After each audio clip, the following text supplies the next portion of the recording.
I'm Dr. Anthony. Let me share with you my experience of the most common cause of disc bulge or herniation. Disc bulge or herniation can be caused by either major or minor trauma.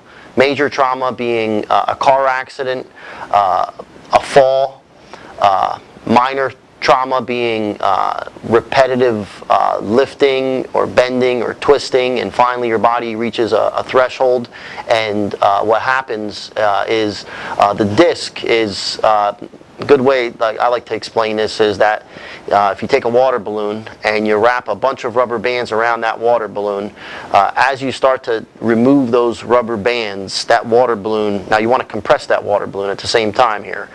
Once you remove those rubber bands, that water balloon starts to expand.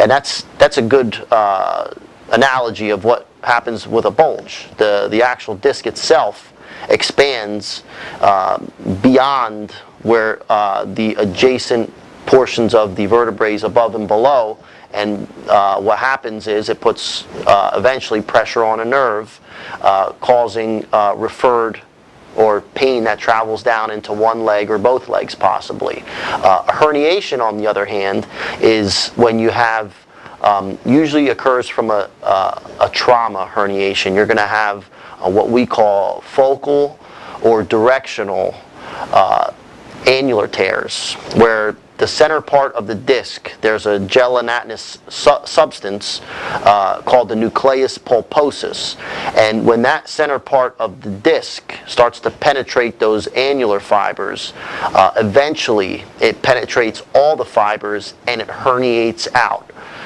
So that extruded element, which is the nucleus pulposus, puts the pressure on the nerve, and a herniated disc is usually very painful. It can cause everything from the pain, numbness, tingling, going down into one leg or the other. It can cause muscle spasm, rigidity, also restricted mobility. Patients tell us that it can affect everything from them not being able to perform certain work duties that they were able to perform prior to the injury. It affects their simple activities of daily living, depending if it's in the neck or the low back. If it's a neck bulge or herniation, the patient will have the referred symptom into either one arm or the other arm or both arms. It can affect them combing their hair, washing, bathing themselves, blow drying their hair, doing repetitive overhead arm movements. If it's in their low back, the disc bulge or herniation, bending down to tie their shoe, putting their pants on.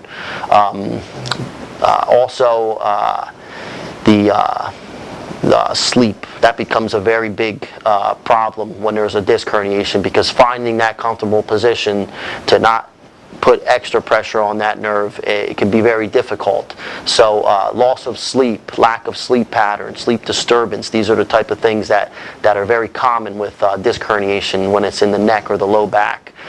We've had patients, spouses tell us that they become very irritable or very impatient to be around. Playing with your kids or playing in general with your grandkids, this can become a very limited activity due to the pain that you're in, that this disc herniation or bulge is causing. We have great success with treating disc bulges and herniations. If you are suffering from a disc bulge or herniation, we can help you.